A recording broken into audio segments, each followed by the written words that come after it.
مفتی صاحب آپ بتائیے کہ ساغرہ کا سب سے بڑا امیر ترین بندہ کون تھا یا کون ہے؟ تو اگر یہ میرا جواب آپ کو پسند آئے تو آپ انشاءاللہ آئے گا تو میں کہوں گا ساغرہ میں اس دھرتی پر سب سے زیادہ امیر یہاں کے صوفی طاہر صاحب ہے، جس کے قول میں مفتی یعقوب جیسا آئے پانی لگا تھا، جس آئے بیٹے کو کوئی اور نہیں ڈالا تھا، ایسے صحیح انسان کو بنایا تھا تو وقت کا آنے سبحان اللہ، بحق ہے حق بے شک. اس وقت مدرسے کے حوالے دیا جاتا ہے، مفتی فاروق صاحب مصباحی کے ادارے میں بھیجا جاتا ہے. جب پنجویں میں 5 بار پھیرے جاتا ہے، جب تیسری میں پھیرے جاتا ہے، جب 8ویں کے بورڈ پاس نہیں کر سکتا، اس وقت تیرا بیٹا مدرسے کے حوالے ہوتا ہے. ارے صوفی طاہر حسین، تیرے عظمت تو دنیا کی سلام کرتی ہے، تیرے عظمت تو انشاءاللہ بروز محشر تیرے سر پر تاج لگے گا، جس کے لیے بڑے بڑے دیکھتے مفتی یعقوب کی سرزمین پر آپ ہیں، علمی سرزمین ہے، جس نے تمہیں صرف جموں کشمیر میں ہی نہیں پورے انشاءاللہ اپنے مختصر زندگی کے گرد میں. تو حضرات میں عرض کر رہا ہوں یہاں مفتی صاحب موجود ہیں تو آپ خوش قسمت ہیں اور ہمارے کرام کا دیدار بھی کر رہے ہیں. اللہ پاک ارشاد فرماتا ہے لوگوں قد جاءکم من اللہ، جو ہمیں انسانی سکھا دے.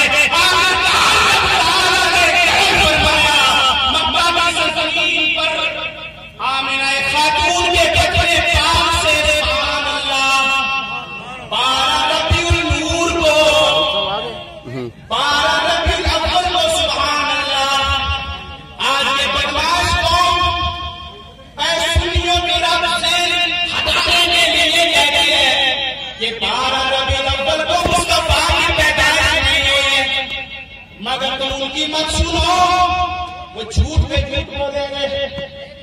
ان کا ایک ہی مقصد ہے گستاخی رسول، مگر تم اپنے سنی اور سننا. اگر کوئی ڈور ہو تو کہیں مت جانا، مفتی سلطان صاحب قبلہ کے پارانے میں چلے جانا، پوچھنا کہ کیا جانا ہے. میرا مصطفیٰ سبحان اللہ تشریف لائے اور اس انداز سے فرماتی ہیں آپ نے سر کو سجدے میں رکھا، سبحان ربی الاعلیٰ، سبحان ربی الاعلیٰ. اور اس انداز سے آئے وہ آنے والا نور اس کیسے سے آیا، کیسی بارش نور فرمانی. جب پوری دنیا اس نور کی بارش میں مہمانے لگی تو بریلی کا جہاں پکار تھا، بریلی کا امام پکار تھا، امام پکار تھا. صبح تیار ہوئی پٹا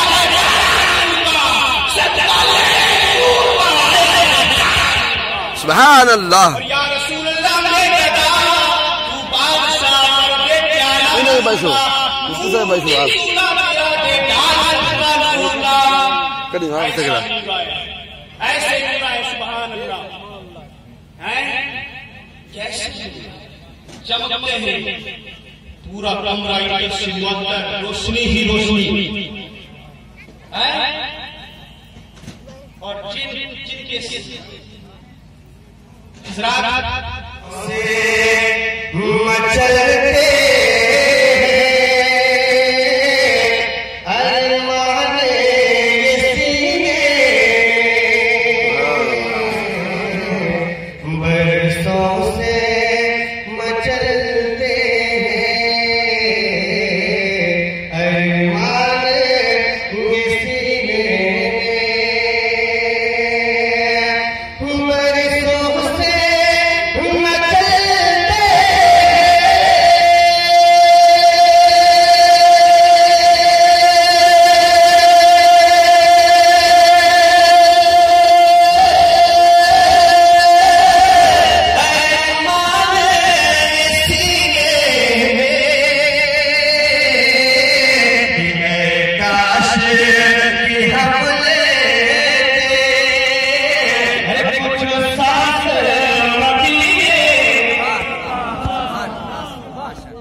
کہ دنیا شہ بٹھا سے دنیا شہ بٹھا سے جینے کا ہنر سیکھے.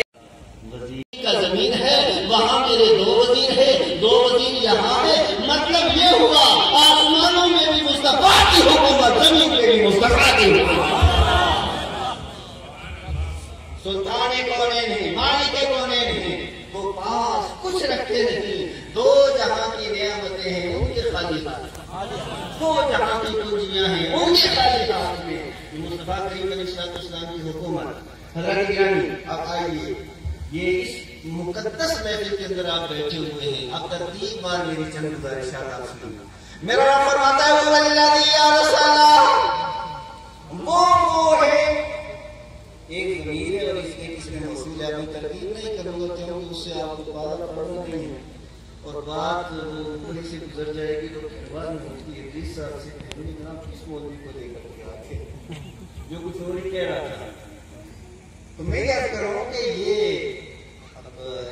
مکہ کے بڑے اعتراض کا جواب دیا. وہ کفار مکہ کا اعتراض کیا تھا؟ کفار مکہ کہتے تھے یہ کیا جی، یہ نبی پاک علیہ السلام، نبی پاک کو کہتے نہیں تھے، جو لفظ کہتے تھے اس طریقے سے تو ہم کو نقل بھی نہیں کر سکتے نا.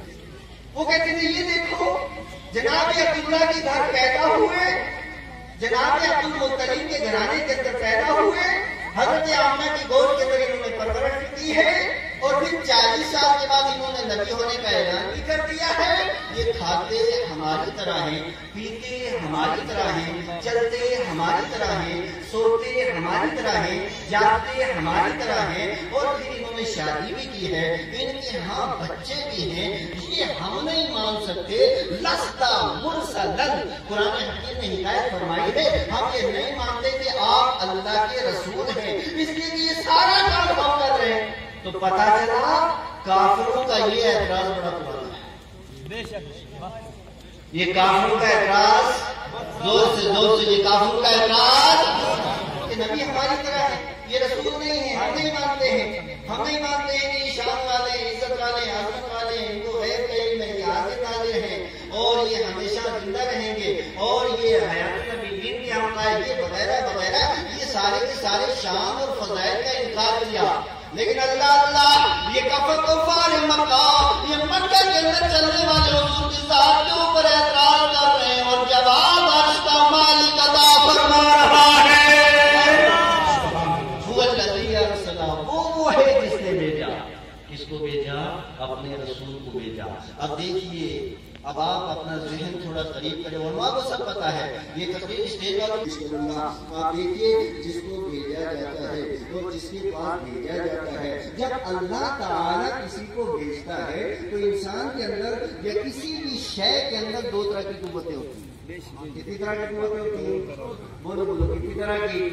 ایک ہوتی ہے انسان کی یا کسی بھی چیز کی خلقی قوت، تخلیقی طاقت. اللہ تعالیٰ نے ایمان کا نور دریا قلبی کے سینے میں داخل کر دیا ہے، وہ ابھی آپ کی بارگاہ میں آنے والا ہے. اب آقا کے انتظار کر رہے ہیں، سارے صحابہ انتظار کر رہے ہیں. تھوڑی دیر گزری تھی، دروازہ کھلا ہے، دریا قلبی اندر آئے ہیں. کام نبی صلی اللہ علیہ وسلم، میرے آقا بھی کھڑے ہوئے، صحابہ کرام بھی کھڑے ہوئے. اور کھڑے ہونے کا تو حضرت آج کل بڑا لوگ کہتے ہیں دیکھو جی یہ کھڑا ہونا تو بڑا سخت حکم لگا دیتے ہیں. اب کھڑے ہوئے آقا اور میرے مصطفیٰ کریم علیہ السلام نے اپنی چادر مبارک اتاری ہے. اور وہی چادر جب آقا اس چادر کو اوڑھ لیں، لب فرمائے یا ایھا المزمل، وہ چادر اوڑھنے والے، وہ چادر آقا کریم علیہ السلام نے مسجد نبوی کے اندر بچھا دی ہے. میں بچھائی تو دریا قلبی آئے. ملاقات کے بعد آقا نے اشارہ کیا کہ چادر کے اوپر بیٹھیے، لیکن دریا قلبی صحابی بننے والے تھے. سبحان اللہ، صحابی. ہاں تو سرابہ ادب ہوتے ہیں، یہ تو بے ادب ٹبر کوئی اور ہے. اب انہوں نے وہ چادر اٹھائی، وَقَبَّلَهُ وَوَضَعَ عَلَى رَأْسِهِ، اس کو چوما اور سر اللہ غلام کی یہ ہمت کہاں کے چادر پہ بیٹھے. اس کے بعد آقا نے کلمہ پڑھایا, دامن اسلام کے مسائل وابستہ ہوا بابا دیت قلبی. اسلام قبول کرنے کے بعد رونے لگے دیت قلبی. آقا نے ارشاد فرمایا غلام روتا کیوں ہے؟ کہ یا رسول اللہ قتلت 70 بناتی بیدیا, ایک دو نے اپنے ہاتھوں سے 70 بچیوں کو قتل کر چکا. اب آقا رونے لگے, اتنا بڑا پاپی. اللہ جبرائیل حضور کی بارگاہ میں آئے اور آ کر کے عرض کرنے لگے یا رسول اللہ دریا قلبی جب آپ کی بارگاہ میں آیا اور اس نے ایک بار کلمہ پڑھا, اللہ تعالیٰ نے 60 سال کے سارے گناہوں کو معاف فرما دیا. میرے نبی تقریر کرتے کرتے اچانک بیچ میں مسکرا دیے. میرے نبی نے جب مسکرایا حضرت ابوبکر کھڑے ہو گئے, عرض کیا یا رسول اللہ آپ نے بیچ میں کیوں مسکرایا؟ آقا مسکرانے کی کوئی وجہ سمجھ میں نہیں آتی ہے. تو میرے نبی نے ارشاد فرمایا اے میرے صحابہ سن لو, انی ارا ما لا ترون واسمع ما لا تسمعون. جو میں دیکھتا ہوں وہ تم نہیں دیکھتے, جو میں سنتا ہوں وہ تم نہیں سنتے. صحابہ نے کہا اے رحمت والے رسول آپ نے جو دیکھا وہ ہم غلاموں کو بھی بتا دیں. تو میرے نبی فرماتے ہیں کہ اے میرے امت سنو, میرے غلاموں سنو, میرے صحابہ سنو.